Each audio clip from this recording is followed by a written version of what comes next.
Hey, welcome back to another exciting episode of YOML. I'm still on vacation, but here I am with Chris. Today we want to see what history can teach us. So take it away, Chris.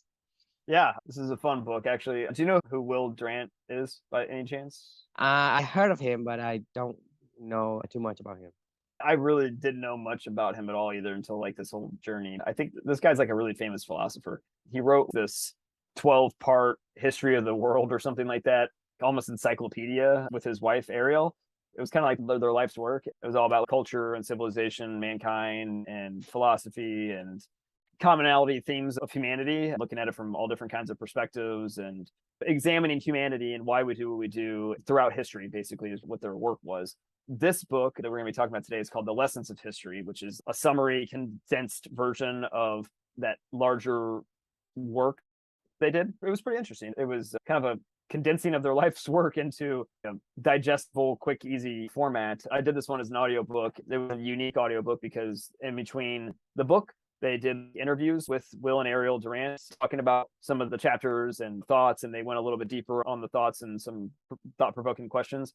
It was like when they were really later on in their life, you could just kind of tell from the audio of it was like they were really old voices, and they were on their kind of last legs, I think, on the journey. So it was an interesting perspective to kind of hear them reflecting back on all their work that they had done, as well as not just the actual book, but the questions in between it and kind of going a little deeper on certain topics and things like that. So it was a pretty interesting read. I would encourage anybody to check this one out. It didn't really have it wasn't like philosophical in terms of there was some theme or some point they were trying to get across. It was pretty agnostic and it was taking a broad view of humanity and themes of humanity that's been seen throughout time. So the reflection for the day is a quote from the book from Will Durant. He said, "I was so much smarter when I was younger. I was doing this one as an audiobook and they were doing these interviews in between chapters and the narrator was asking some questions of Will and Ariel Durant. And in the book or in the interviews, I remember the author asking Will Durant something, and I'll never forget this. It's just burned into my brain at this point in time. He asked the interviewer, "Hey, Will, so some of the comments from your past philosophies and commentary when you were younger, you had said this, but now the answer you just gave me was kind of a contradiction to what you said when you were younger." And Will Durant started kind of joking and laughing, and he was like, "Yeah, that's funny because I was so much smarter when I was younger, and he's like, that's the funny thing about old age. The older I get, the less and less I know. It's one of those things when you're really young, right? You think you just know everything. And it just kind of hit me like a ton of bricks. This whole journey has been about, you and I talk about this all the time, right? If you could go back in time and ask your 20-year-old and tell your 20-year-old self one thing, like what would it be?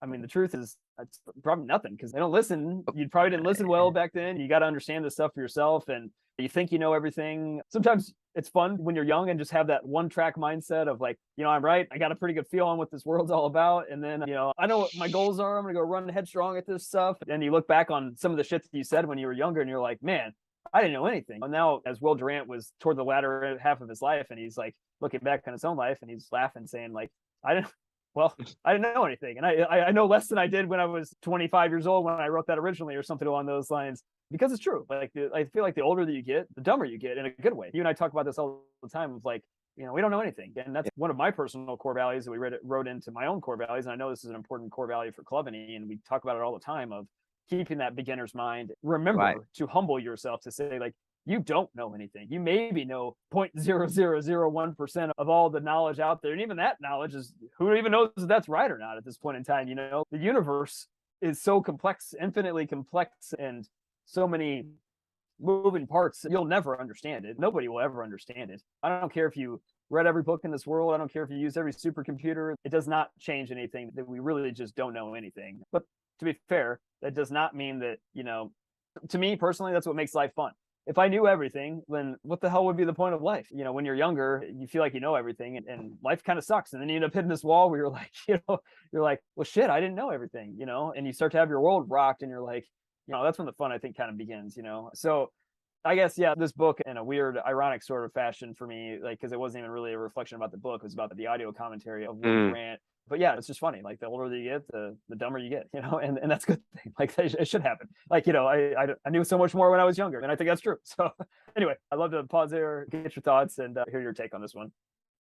Yeah, for me, I agree. One of our core values is learning, right? And the reason why we learn is because we don't know anything.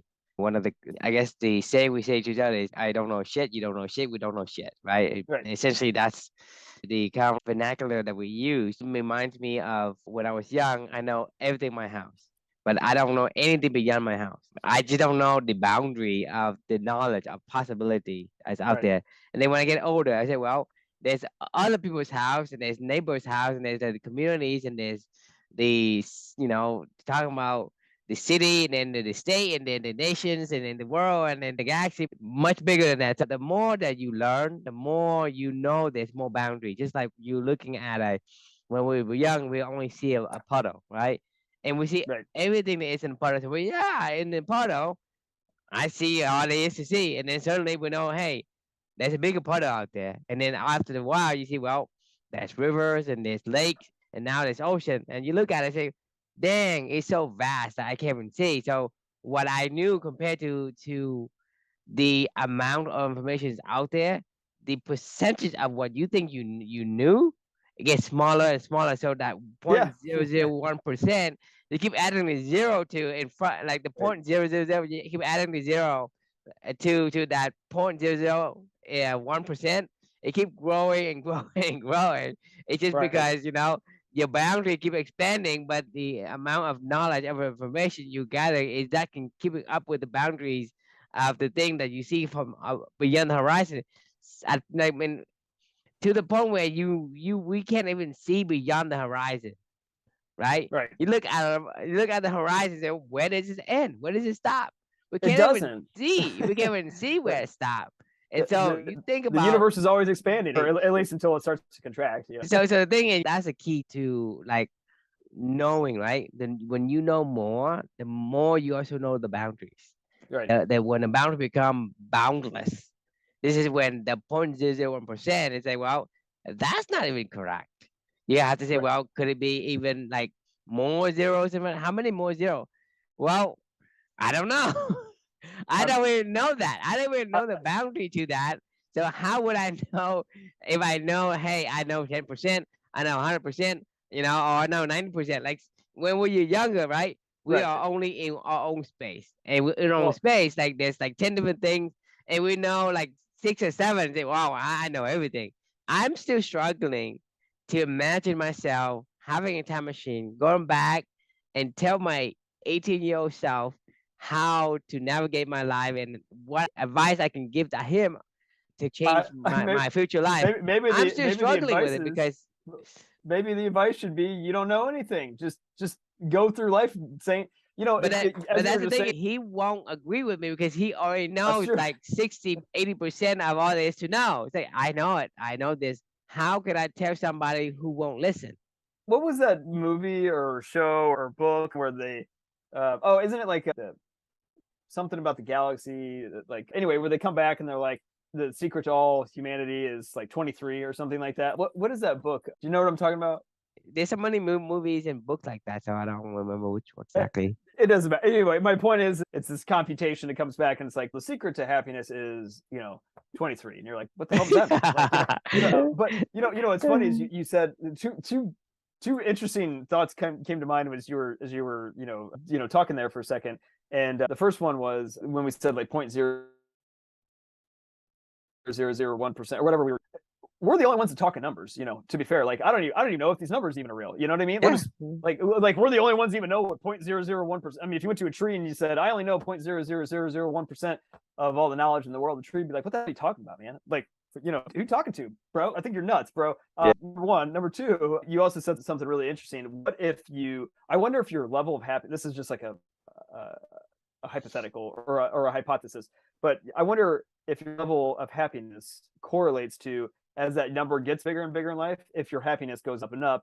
versus as that number shrinks, where you get closer to 1 or something like that, where you think you actually do know what's going on. I wonder if your happiness goes down and down and down. I guess my point of what I'm getting at is the further it gets, down the road of the unknowing path, I wonder if your happiness levels rise because you're engaged, you're exploring, you're curious, you're doing what humans do, you question, versus the opposite end of the direction where you feel like you know more and more and more. I'd be really curious to see what there would be like a happiness corollary to that spectrum, I guess, in general, because I have a weird feeling that the further you get, toward the Will Durant, where he's at the end of his life and he's looking back and he's like, Well, I may have known a lot more then, but I was way less happy than I am now when I don't know shit. Does that make sense? Yeah, I think it would be interesting to know that kind of evidence, but I have a hypothesis though. I don't think it matters because at the end of the day, going through all the events I've went through, what I've seen is like I've seen people who are very knowledgeable, and the more they know, the more they learn, the more depressed they become. The Right. more Yeah, sad, yeah. because That's what I mean. Yeah. they The more understand, they expert you get, yeah, the more expert you get, the more depressed you become right. because you learn about the atrocities of human histories and the behaviors of some people. Just like when we talked about yesterday, the 48 Laws by Robert Greene, right? Right. You feel icky because you know you kind of like going through from a first eye perspective of how these courtesans are trying to beguile another person in court and trying to get power and all that. So the more you learn about the history or the more you learn about some concept that people use for the bad, you feel like it's a depressing world. It's a world that is not, I guess, rosy in your mind. So there are some people, the more knowledge they have, the more depressed they become. And Yeah. there's some people who have become happier because they attain more knowledge and they learn, whether that's, hey, I become better at, the 48 laws of power and I become, Right. the top courtesan in court or whatever. And so to me, in the same situation, some people are happier and some people are sad. And on the other flip side, when people are, if they have less knowledge, right? Sometimes they say ignorant and split because they don't know too much, so they don't really care, and they go live with, the kind of like, hey, whatever life happen, I go with the flow. And there are also people who get into a situation where they get taken advantage of just because they become a target of a scapegoat or whatever. Then Sure. the misfortune befalls on them because they aren't able to discern the plot of some people who are evil, or maybe they just happen to be the right frame, right look, the right situation for them to take the fall for somebody else. So it may be by random, but still it creates this misery. So for me, it's like there are pros and cons, and there are both sides in terms of having more knowledge and having less knowledge. What I think is if you can attain the things that you need, meaning that the kind of genetic makeup that you are born with, going back to the same saying before, this is killing you, and I think I'm chopping this to death. But the beaver must dam, right? Because you're Right. born as a beaver. If you are a beaver because you're given that particular characteristics and personality, you are going to be happy if you get to dam. If you tell a beaver, hey, you get to go and burrow in the snow, right? You can burrow out the snow all you want. He said, well, I'm not happy. I don't care if I can Right. burrow all the snow I want. I want to build a dam. I want to swim because my fur is made to swim, and I'm whatever reason I'm compelled to swim. So if I get to swim, I get to do the things that whatever makes me that way fulfills that particular need. You become happier. That's a really interesting point. It makes me think about balance. Like knowing your purpose, like you're talking about with the beaver, right? Like knowing that 100% and really believing in that, that matters. And we're saying you don't know anything. Well, if you're going to know something, know your purpose, know your values, know what's really important to you so you can go do that stuff and have no ill thoughts, second thoughts about it. This is right. This feels right. Or no, you should know why you're doing what you're doing. If you have the why, the purpose, the mission, the values to support And this is where the something, happiness comes in. then yeah, but also is the balance of not knowing anything at the same time, right? So it's like this, it's balance, right? If you're going to be 100% committed on something in one area of your life, everything else in your life then should be, I don't know anything, and I'm willing to explore to maybe add on to this thing that I think I know really well, like, or the one thing that I know 100%, like this is what I'm on earth to do. You know what I mean? It's interesting. Yeah, You have to fulfill your calling. What I mean, quote unquote calling. Okay, I gotta quote things because I don't know if that even means much. Just right, because I mean the word we use it may be mislabeled or being too cliche. It's your calling, whatever it is that you are made, right? purpose, Your it's meaning, purpose, whatever. Yeah, right, meaning and purpose, and that's what I'm saying. Is going back to meaning. What is meaning and what is purpose? What is a what life purpose? Some people say no, no, nothing. Or some people say do this, or some people do that. to me, like for me is for me to be happy is for me to say my body and my mind doesn't doesn't tug on me, doesn't make me think about this and worry about my mind and be at ease. So it's a freedom for my mind, freedom for my body. Meaning what does that mean? Like so let's imagine that I am a sick person, right? Why am I miserable? It's because my legs keep telling me it hurts, or Right. my face keeps telling me it's bloated, or it's inflamed, right? My body is tugging on me. It won't let me rest. My Right. mind, same thing is when I'm stressed. Oh, I gotta make this deadline. I have to do this presentation. I have to agree with somebody that I don't agree with. That causes you. The mind is tugging at you. It's not letting you sleep. Not letting you have peace. So if your body say, okay, you are made this way, right? If you give your body what it wants, it's gonna let you be at peace, meaning that it's not going to tug on you. It's not going to make you worry. You don't run for train. And this is where you be at a happy state. And then the Right. thing is, you say, well, what if you do nothing? Well, you can't do nothing either because your body is going to say, well, you have to do what I want you to do, not because Right. you don't do anything. You can't. You lose it, you know? I mean, think about it. I mean, your body needs to have like some kind of a change, right? For Right. it to be active.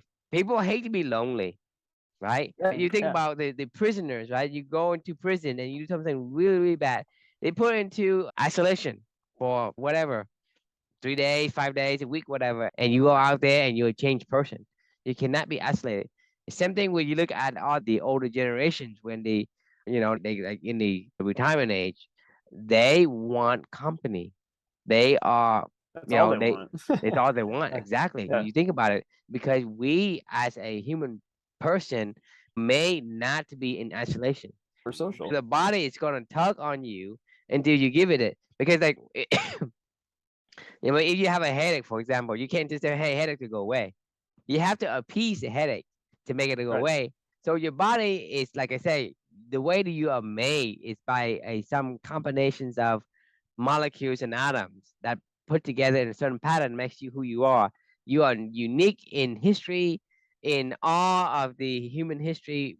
That means that even people that have existed and died before you don't even have the exact same copy of the gene that they do Right. among the million of years that we have existed so far.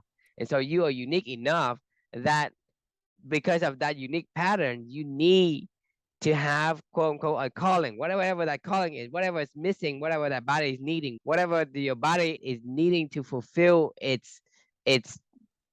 ease, like Yeah. yeah, exactly, quote unquote purpose. Because like I say, some of these words have been bastardized to death. When we I use it, know. Yeah.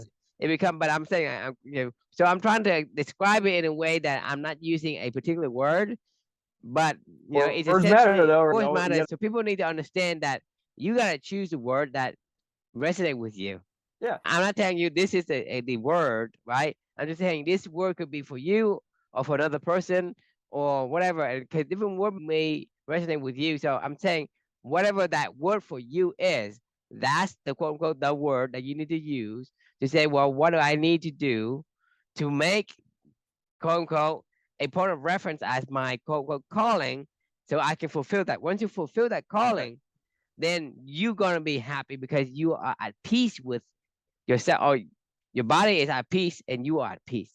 And when you're at peace, essentially that is going to give you a sense of belonging, a sense of fulfillment, and that's where happiness comes from. Because happiness is essentially an emotion that your body creates. Right. And so it comes back to the chemistry again. So you can't really control that. So you're talking about the dopamine molecule of more, right? And then the molecule of here and now, right? And so some people have too much of that. Well, they worry all the time because they say, well, I'm always predicting and trying to predict the future, but it doesn't come true. So you're mismatching a lot of these things. So some people who know too much because they have too much dopamine. Let's say you have too much dopamine, but you learn a lot, you become more depressed.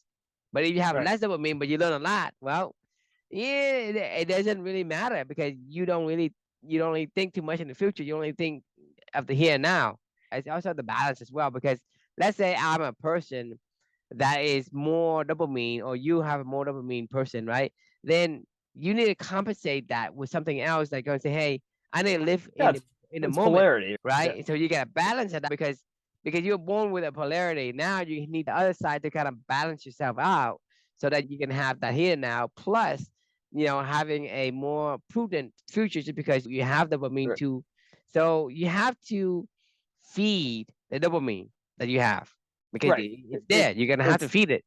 so If you yeah, I was gonna say for like Will Durant, right? Like, his comments when he's later on in his life was balanced out with the fact that he spent a lifetime of questioning and curiosity, but also I feel like at some point in time in his life, he clearly knew what his purpose was because that was what his meaningful work, the volumes and volumes of work that he did, right? So he also, not only did he know that he didn't know anything, he also knew that he knew everything at the same time that was important to him. So it's like you said, it's the polarity of, the finding the happy medium point of, when you go one way to one end of the pole, it'll boomerang you back at a certain time to the other end of the pole, whether it's good or bad, right? And I like to think of like if you do nothing but question and think I don't know anything, eventually you're going to figure out what's really really important to you, and then at the same time it's a everything, pendulum, right? It's a it'll pendulum. swing It back to the swings other back and side, forth right? like Yeah, this, yeah. right? But at So the end of the like day, you want to stay in the middle somewhere, right? right, and or have two really good anchors on both sides of like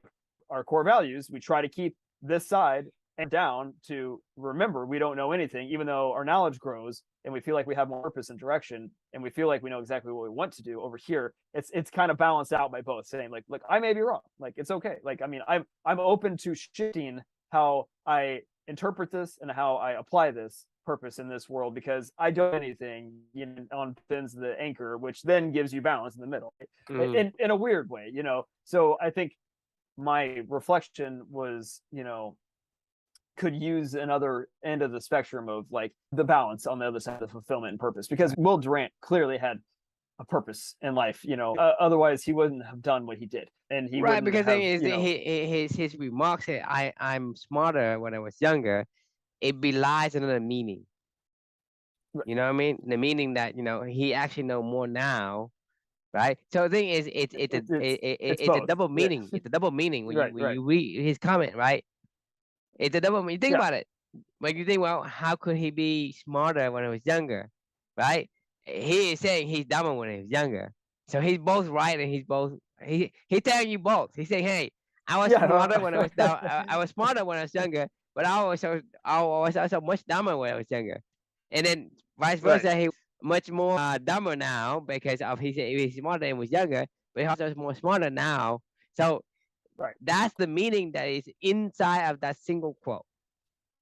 Yeah, agreed. It's both ends of the spectrum, Yeah. at the same time. I don't know when that kind of happens, in life. I mean, I know for me, obviously we talked about this in this whole journey was the atomic bomb that happened in my own life that sent me down the road of figuring that out. I don't know what Will Durant's was or his wife's Ariel Durant's was. I'd be kind of curious to learn, to be honest with you. I mean, Right. I just don't feel like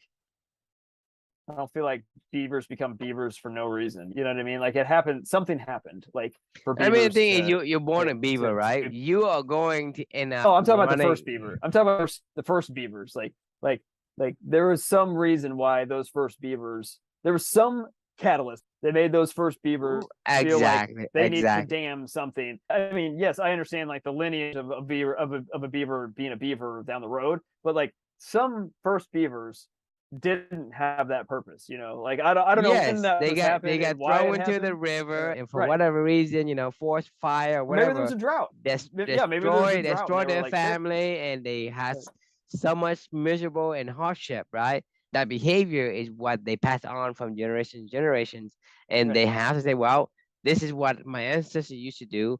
I must follow because they are the one that basically branch off and save my lineage from becoming extinct. And so that beaver, because of the branching off, had an atomic bomb for it to happen. Do you think that evolution is slow, or do you think it's like a black swan event that catapults evolution to force its hand, like a beaver becoming a beaver? Do you think it was like this I slow little really iteration over no time, or no. do you think it was like one big event that was like, guys, we got to do this, So or like they just? What do you think? for me, evolution only happens when you have a drastic change. There are multiple drastic changes. So the lineage of all these trees that branches off, there was some kind of a big atomic bomb event that happened for it to branch off. Because if you don't, that lineage never changed. You think about it. If somebody Yeah, were why doing the would you? same Yeah. thing over and over and over again, why would it change? There's no need for it to change. The change for because the way that works is like in the evolution, right? In the evolutionary tree, the people who are in the majority, right? Say you have 10 beavers, exactly the same. They're all digging dirt, right? And then you have one beaver that is able to swim. So that Why evolutionary did that one beaver learn how to swim? His beavers family got flooded or whatever, and he had to fucking figure it out. yeah. Like, I guess to your point, like that one Go beaver that learned how to swim wasn't just by accident. Like it wasn't just, oh, I'm gonna go check out this exactly. But the thing, pond. it has to be that event that he becomes a swimmer. That's Right, one event. The other event is that he has to survive it because right, the other 9 beaver is going to take over the lineage because there's only one beaver that's off, right? That beaver who swim is going to die because the majority is going to force him to die because you right, don't belong. The thing is, the event that happens is that some event has to kill the other 9 because a flood, for example, a flood comes, the other 9 because they're digging holes, they can't survive. The beaver, one event that made him into a swimmer, and second event is that the flood comes and made him able to survive and kills off the right. majority of the lineage for that lineage to become. So basically, that's a major atomic bomb event for that particular beaver lineage, for that beaver to split off. So for me, is evolution only happens when there's a major, right, event that is going to turn the path of history of these animals, or if, even for us, right? Yeah, yeah. We have One. ancestors, and we have like a sister lineage, like Neanderthals, right? Neanderthal Right. didn't survive, even though they are much more physical, bigger, stronger, faster, right? Anything. And they're even smarter than us in the predictions or whatever you call it, Yeah. based on the evidence that they have so far, right? But the thing is to say that they die off and we survive, it's a little bit different. Just because how can we survive and they die off? So the thing is, if there's no atomic bomb event, we would have both Neanderthals and humans. Yeah. No, You I think mean, about it, I mean, some I big agree event with has that. to Yeah. kill them off.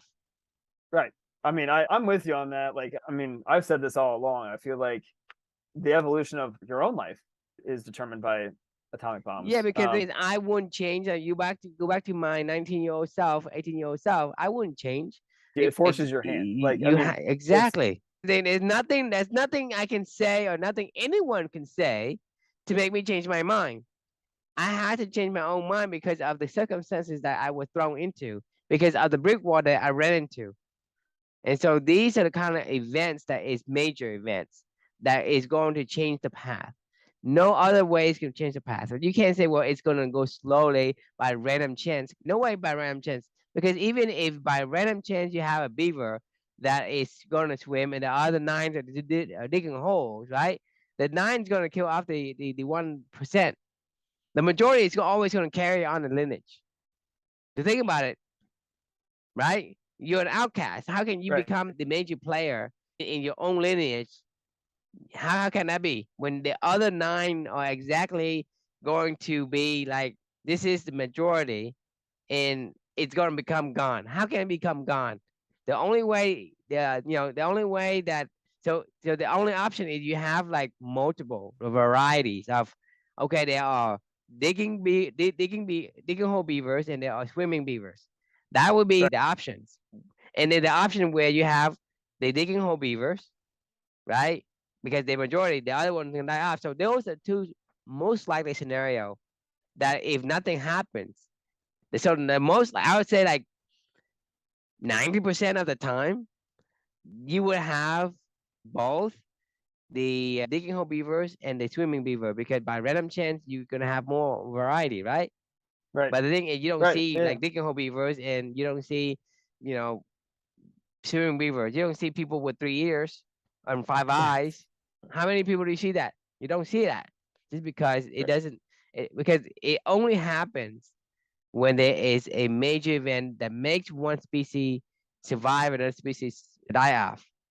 Right. Because otherwise, you would have somebody with 5 arms, 6 arms, 7 arms, whatever you want.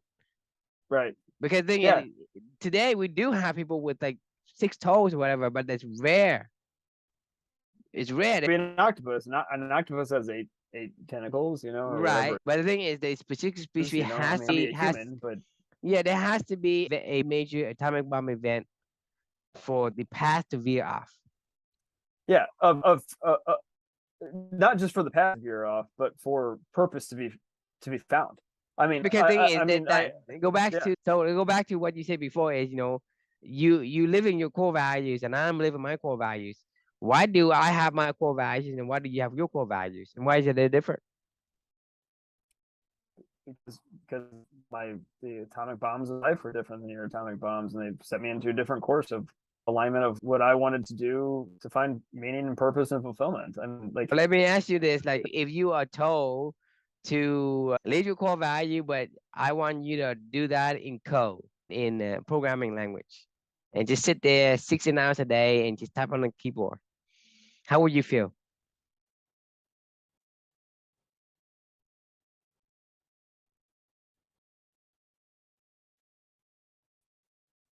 That you don't talk to anyone. what am I creating something?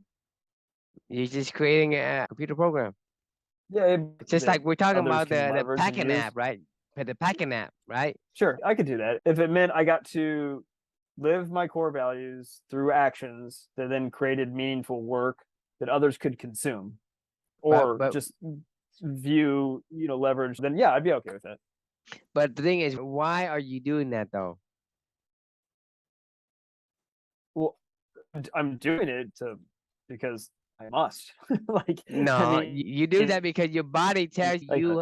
yeah. Your body tells you you want to, because it makes your body No, feel. it's I must. I don't. You must exactly. That thing is, your body say, hey, you know, I gotta do something, right? I feel this way. Right. I feel like I need to have an Right. app that, you know, Russian people who are packing whatever, you know, what we talking about the other day, you know, talking about the app that we want to build to track people let's not get into that. Let's not even get into that. But the point I'm trying to say is that the reason why you are so adamant and so excited about the app is because your body is generating these emotions, right? The emotions of whatever you're feeling. You want that feeling. Yeah. Because you want that feeling, you want to do that to satisfy that feeling. And so that's what I'm saying is, you know, in order for you to be happy, you have to satisfy the feeling. And because different people is different things will generate different feelings for different people. So some people like the packing app, some people don't. If you fulfill your feeling, your body's feeling and your body's reactions to the stimuli, then you're gonna feel euphoria. You're gonna say, hey, this is great, this is happy, this is exciting. So glad I get to do this. And at the end of the day, happiness comes from adhering to the thing you're made for. A cheetah is gonna love running fast, right? A sloth is not gonna love running fast. A fish is gonna love to swim. An Arctic, like an Arctic fox or a. Hang on. Everything you're saying, I believe. But what if a fish gets thrown out of water, right? Like, I don't know how it happens, but he gets thrown out of water and then he figures out how to survive. He gets put into a world where he's like, I don't know anything. I thought I knew everything. I thought I knew how to swim. I thought I knew how to get food. I thought I knew all this stuff, and now I don't know shit, right? Like, and that's what the atomic bomb does to somebody is they go, I thought I knew it all, and now I know nothing, and I still know nothing, but I have to find a way forward to find something that I can get purpose and fulfillment out of, right? So everything you're saying, I agree with, except for what happens if all of that changes overnight, you know, like, and that's when the questioning, I thought I knew something when I was younger comes into play. Exactly. You know what I mean? So what I'm saying is, when your atomic bomb happens, how did you feel? Awful. I felt exactly. I didn't That's exactly. I felt like you don't want that feeling, but the worst thing I've ever felt. Forces you. It forces you to change. It gives you the opportunity to change. You either do nothing and die, or you keep moving and you find a new purpose. Right. If you don't change, you die. Exactly. You have to change. The only other option is right. It forces you to change, right? You either change, you don't change, you die. You have to change. Yeah. If you don't, by definition, by default, you don't exist. And so Right. that's the thing is the atomic bomb is the most miserable thing that you wouldn't even wish it on your worst enemies. right. It I is would not is want a fish that would spend his life in water to get thrown out of the water and yeah, figure out. bomb does that, and it has to endure through the hardship, through the miserable of life, and to change into something that's different. And once he able to adapt to the changes, then his values, his core value changes, his purpose changes. But you never forget the atomic bomb either, and forget the feeling that you didn't know anything and you still don't know anything, Yeah, and that could so happen again tomorrow. if a fish jump out of water and learns how to live on land, he still has an affinity for water. Yeah, but what if he ends up having to learn how to fly? My point is, like, once you know that can happen, that always keeps that humility. I don't know anything. Yes, you may find a path forward in this new life, but you also know that you don't know anything. You know what I mean? It's That's this all. weird balance, polarity. That's always true. It's always true. Right. You don't know nothing. I don't know nothing. We don't know nothing, and that's always will be true. Yeah, I I mean, have never 100%. seen anyone has ever proven anything. We have always been able to disprove something, and you can even disprove something that is quote accepted to be true, like accepted to be true because hey, based on the evidence, it is most probable that it's true, but it's not 100% true. But at the same Right. time, later on, like Einstein, he break one of Newton's law because Newton's law had been accepted as a law. And Right. so the thing is, it can be disproven. And so the notion that we don't know anything is always will be true in the past Right. and in the future. There's no way you're gonna know because you talking about fish throwing on the water, learn how to swim. Well, it's something new, and then you But gotta you figure can't out how live. to. You can't. But you can't live life always not knowing anything either. You have to find that purpose in whatever life you're given, whether you chose it or not. Most of the time you don't, but you still have to find that purpose and believe that purpose 100%. That's taken away from you. That you can't control that, and always be humble and know. But like, somebody can take away my purpose from me today. I don't know how, I don't know why, I don't know where, I don't know when, but I know that it can't happen. Like, that doesn't mean that I can't still have purpose again after that. I just know that, like, it can happen. I mean, yeah, I Yeah. mean, exactly. I mean, I agree with you what you said, but come back to what I'm trying to paint a picture. It's like you are a beaver in a river, and you are building a dam, and suddenly the river's still there, the weather's still nice. You're looking for an ice lake. Why would you look for an ice lake? There's no need for you to look for an ice lake. You Unless you get thrown don't into it. look until the weather freezes, right? The weather changes and freezes, Right. and all of the river turns to ice. And then okay, I have an ice, I Right. have no more river. Then this is where you change yourself, right? So you have to adapt. But Right. at the end of the day, is we have the ability to adapt, and that's one of the superpower that humans have is we are able to adapt to anything. And adapting meaning you have to learn, and learning is part of our DNA, part of the items and the patterns that made us who we are. So we are inheriting that part.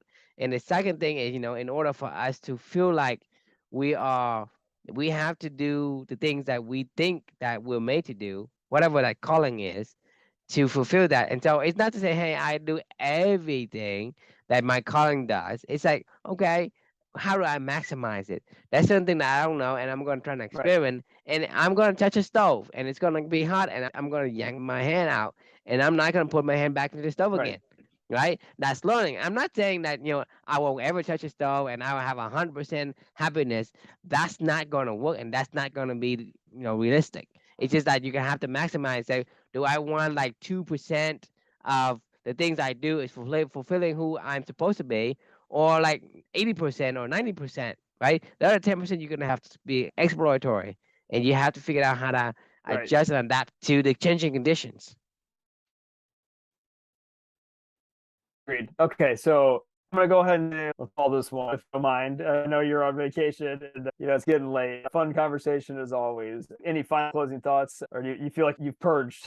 I purged it. Awesome. All right. So the question for you guys is, in what ways do you get dumber the older you get? What did you think you really understood earlier in your life that you realize now that you didn't know anything? And at the same time, vice versa, how do you keep that same mindset today now that you kind of have a different perspective on life? Let us know in the comments, and we appreciate you all for tuning in, and we will see you on the next one. See you next time. Bye bye. All right, have a good night.